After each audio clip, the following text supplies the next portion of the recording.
तो स्वागत है आपका देवड़ा कोचिंग सेंटर बनाड़ जोधपुर के इस यूट्यूब चैनल पर।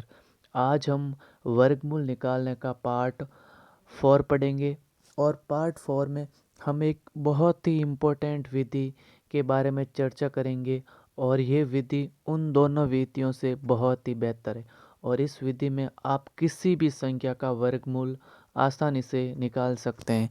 तो चलिए देखते हैं क्या रहती है हमारी बेसिक सी विधि और आप इसे समझने का प्रयास ज़रूर कीजिए। ठीक है, यहाँ पर दी हुई आपको वर्गमूल निकालने की सामान्य विधि। यहाँ पर हम क्या करेंगे, यहाँ पर बेसिक विधि है। इस बेसिक विधि से आप सारे क्वेश्चन आसानी से बना सकते हैं। यहाँ पर आपको दिया हुआ है सामान्य विधि से वर्गमूल निकालना। क्या दिया हुआ है? सामान्य विधि से वर्गमूल निकालना, जिसमें आपको लिखा हुआ है दाईं ओर से दो दो अंक के जोड़े बनाना। दाईं मीन्स राइट साइड। जैसे आपको रूट के अंदर यहाँ पर मान निकालना है, रूट के अंदर 4096 का। किसका मान निकालना है रूट के अंदर? 4096 का। तो आप क्या करेंगे, यहाँ पर एक लाइन खींच दी और यहाँ पर लिख दिया रूट के अंदर 4096। हम पीछे से दो दो अंक के जोड़े बनाएंगे। इस विधि में पीछे से दो दो अंक के जोड़े बनाएंगे। पीछे से मीन्स दाईं साइड से हम दो दो अंक के जोड़े बनाएंगे। तो यहाँ पर एक जोड़ा बना 96 और एक जोड़ा बना 40। ठीक है, ये प्रोसेस करने के बाद आपको नेक्स्ट स्टेप है, ध्यान से सुनना। अब आपका जो फर्स्ट जोड़ा है वो 40। तो आपको सोचना है कि 40 किसके स्क्वायर के नज़दीक है। तो 40 6 के स्क्वायर के नज़दीक है। तो हम यहाँ पर भी 6 लिखेंगे, यहाँ पर भी 6 लिखेंगे, यहाँ पर भी 6 लिखेंगे और 6 का स्क्वायर होता है 36। यहाँ पर हमने 36 लिख दिया और यहाँ पर एक लाइन खींच दी। आपने देखा, आपने 6 कितनी जगह लिखा? आपने 6 3 जगह लिखा। एक यहाँ पर लिखा, एक यहाँ पर लिखा और एक यहाँ पर लिखा और फिर इसका स्क्वायर 36 40 के जस्ट नीचे लिखा। ये स्टेप करने के बाद आपको सेकंड स्टेप सुनना है। इन 6 और इस 6 को क्या कर देना, ऐड। तो कितना हुआ? 12। इस 40 में से 36 गया, पीछे क्या बचा? 4। ठीक है, ये कर लिया। उसके बाद ये सेकंड स्टेप है चिन्नू, ये नीचे उतारना। ये किसके नीचे उतरेगा? ये जस्ट इस 4 के नीचे उतरेगा। तो यहाँ पर लिख दिया 96। तो कुल कितना बनता? 496 यहाँ पर बन गए। अब आप ये सेकंड स्टेप एक बार ध्यान से सुनिए। आपने यहाँ पर कितना लिखा? 12। तो अब आपको सोचना है कि 12 के पास ऐसी कौन सी संख्या रखें और फिर उसी संख्या से मल्टीप्लाई करें जो इस 496 के आसपास आए। तो हमने 12 के पास 3 रखा और फिर 3 से मल्टीप्लाई किया तो हमें प्राप्त हुआ 369, जो इससे थोड़ा कम है। क्या इसके और नज़दीक हो सकता है एक और संख्या? तो हमने देखा यहाँ पर, हमने यहाँ पर देखा 12 के पास हम 4 रखें और फिर 4 से मल्टीप्लाई करें।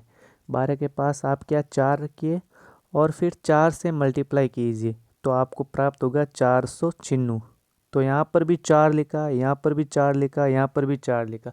आपको 3 जगह 4 लिखना है और यहाँ पर 496 इसके जस्ट नीचे लिख दिया। 496 में से 496 गया, 0 बचा और यहाँ पर भी 4 लिख दिया। तो हमारा फाइनल आंसर हमें क्या प्राप्त हुआ? 64। इस प्रकार वर्गमूल की इस आसान विधि से आप किसी भी बड़े से बड़े संख्या का वर्गमूल आसानी से निकाल सकते हैं। अगर आपको पहला एग्जाम्पल समझ में नहीं आया तो आप सेकंड जरूर देखिए, आपको समझ में आएगा। इस विधि की थोड़ी प्रोसेसिंग डिफ़िकल्ट हो सकती है, लेकिन एक बार आपको समझ में आ जाने के बाद आप किसी भी संख्या का आसानी से वर्गमूल निकाल सकते हैं। यहाँ पर देखिए, बहुत ही बड़ी संख्या दी हुई है। इसके अंदर क्या संख्या दी हुई है? रूट के अंदर 2,86,225 दिया हुआ है। इसका वर्गमूल निकालना है तो ये हम ट्रिक विधि से आसानी से नहीं निकाल सकते हैं। इसके लिए आपको बेसिक विधि आनी चाहिए। तो हमने एक लाइन खींचा, ठीक है, हमने एक लाइन खींचा और यहाँ पर लिख दिया 2,86,225। मैंने कहा राइट साइड से दो दो अंक के जोड़े बनाना। तो पीछे से एक जोड़ा बना 25, फिर जोड़ा बना 62, फिर जोड़ा बना 28। ठीक है, ये प्रोसेस करने के बाद अब आपको फर्स्ट जोड़ा सॉल्व करना है। तो फर्स्ट जोड़ा 28। 28 किसके स्क्वायर के पास है? 28 सर 5 के स्क्वायर के पास है, तो यहाँ पर भी 5 लिखा, यहाँ पर भी 5 लिखा और यहाँ पर भी 5 लिखा। आपको 5 3 जगह लिख देना। फिर 5 का स्क्वायर होता है 25, जो जस्ट 28 के नीचे लिखा। ये करने के बाद आपको एक लाइन खींच देनी है, ठीक है। आपका पहला भाग कंप्लीट हो चुका। अब आप इस 5 और इस 5 को जोड़िए, तो यहाँ पर हुआ 10, 10 लिख दिया आपने। 28 में से 25 गया, पीछे बचा 3, ठीक है। पहला जोड़ा सॉल्व हो चुका है। अब आप सेकंड जोड़े को इस जस्ट 3 के पीछे उतारेंगे, तो यहाँ पर बना 362। क्या बना? 362। अब आपको सोचना है कि यहाँ पर जो आपने 10 लिखा है, यहाँ पर क्या लिखा आपने? 10। 10 के पास एक ऐसी संख्या लिखनी है और फिर उसी संख्या से मल्टीप्लाई करना जो 362 के नज़दीक आए। तो हमने 10 के पास 3 लिखा और फिर 3 से मल्टीप्लाई किया तो 309 आया। तो 3 आपको यहाँ पर भी लिखना है, 10 के पास यहाँ पर भी लिखना है और 10 के जस्ट नीचे भी लिखना है, ठीक है। और यहाँ पर कितना प्राप्त हुआ? 309, जो इस 362 के जस्ट नीचे लिख दिया। इससे आपका ये सेकंड स्टेप पूरा हो चुका है, ठीक है। अब आप 103 में 3 जोड़ेंगे तो 106 प्राप्त होगा यहाँ पर, और 362 में से 309 गया तो 532 प्राप्त हुआ, और 3 यहाँ पर भी लिखना है। तो अभी तक हमने 2 जोड़े कंप्लीट पढ़ लिए। अब आपका तीसरा जोड़ा बचा 25। 25 को इस 532 के नीचे उतारेंगे तो यहाँ पर टोटल संख्या प्राप्त हुई 5325, ठीक है ना। अब आपको क्या करना है? इस 106 के पास एक ऐसी संख्या रखनी, फिर उसी संख्या से मल्टीप्लाई करना जो जस्ट इस 5325 के पास आए।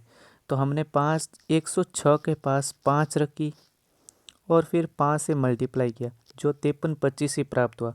तो आपको यहाँ पर 5 3 जगह लिखना है। 5 को क्या 3 जगह, एक यहाँ पर लिखना, एक यहाँ पर लिखना और एक यहाँ पर लिखना, जो हमारे आंसर में काम आएगा। तो इस प्रकार रिमाइंडर 0 आ गया और हमें फाइनल आंसर हमारा 53.5 प्राप्त हुआ, ठीक है। 535 प्राप्त हुआ। इस प्रकार आप किसी भी संख्या के अंतिम से 2 अंक के जोड़े बनाकर सॉल्व कर सकते हैं। अब आपको यहाँ पर दिया हुआ है, देखिए आप एक बार गौर से, रूट के अंदर 20,36,329, इतना बड़ा स्क्वायर रूट आप कैसे निकालेंगे? तो आपको क्या करना है, ये संख्या यहाँ पर लिख दी और पीछे से 2 अंक के जोड़े बना दिए, ठीक है ना। पीछे से 2 अंक के जोड़े बना दिए। यहाँ पर अगला वाला एक अंक ही जोड़ा बना, लेकिन पीछे से आपको कंप्लीट जोड़े बनाने। तो यहाँ पर आप देखेंगे पहला जोड़ा क्या है? 2 है। तो 2 किसके स्क्वायर के पास है? 1 के स्क्वायर के पास। तो यहाँ पर आपको 1 लिख देना है, यहाँ पर भी 1 लिख देना है और यहाँ पर भी 1 लिख देना है। 1 का स्क्वायर कितना हुआ? 1, यहाँ पर लिख देना है, ठीक है। फिर यहाँ पर एक लाइन खींच देनी है। 1 और 1 को ऐड करेंगे तो कितने प्राप्त हुआ? 2 प्राप्त हुआ, ठीक है। 2 में से देखिए यहाँ पर इस 2 में से ये 1 गया, पीछे बचा 1, ठीक है। और इस 1 और इस 1 को ऐड कर दिया, यहाँ पर बना 2। ये फर्स्ट जोड़ा आपका कंप्लीट हो चुका है। अब सेकंड जोड़े को नीचे उतरेंगे। सेकंड जोड़ा है 03, जो इस 1 के जस्ट नीचे उतरा, तो यहाँ पर आपने 03 लिख दिया, ठीक है। अब आपको क्या करना है, यहाँ पर आपने 1 और 1 को ऐड करके कितना लिखा? 2। तो अब आपको 2 के पास ऐसी संख्या रखनी है और फिर उसी संख्या से मल्टीप्लाई करना जो 103 के नज़दीक है। तो हमने 4 रखी 2 के पास और फिर 4 से मल्टीप्लाई किया तो हमें 96 प्राप्त हुआ। तो 4 को आपको यहाँ पर भी रखना होगा, ऊपर भी, ठीक है ना। फिर क्या किया, 103 में से 96 गया तो पीछे बचा 7 और 24 और 4 को जोड़ा तो हमें प्राप्त हुआ 28। और फिर हमारा इस सेकंड जोड़ा कंप्लीट हो चुका। थर्ड जोड़ा 63, तो 63 को हम 7 के पीछे उतारेंगे यहाँ पर। अब आपको 28 के पास ऐसी संख्या रखनी है, फिर उसी संख्या से मल्टीप्लाई करना है। तो मिनिमम 28 के पास आप 2 रखेंगे और फिर 2 से मल्टीप्लाई करेंगे, जो हमें प्राप्त हुआ 564, यहाँ पर लिख दिया, ठीक है ना। तो 2 को आपको कितनी जगह लिखना है? 3 जगह लिखना है। यहाँ पर भी लिखना है, यहाँ पर भी लिखना और यहाँ पर ऊपर भी लिखना। ऊपर वाला ही हमारा आंसर होगा। तो हमें प्राप्त हुआ 564, ठीक है ना। अब हम क्या करेंगे, 763 में से 564 गया, 199 बचा और हम ये अपना लास्ट जोड़ा उतारेंगे 29 इसके जस्ट पीछे। तो हमें 19,929 प्राप्त हुआ। और यहाँ पर 282 में से 2 जोड़ेंगे तो 284 प्राप्त होगा। अब आपको सोचना है कि 284 के पास ऐसी कौन सी संख्या रखे और फिर उसी संख्या से मल्टीप्लाई करें जो इसके जस्ट पास आए।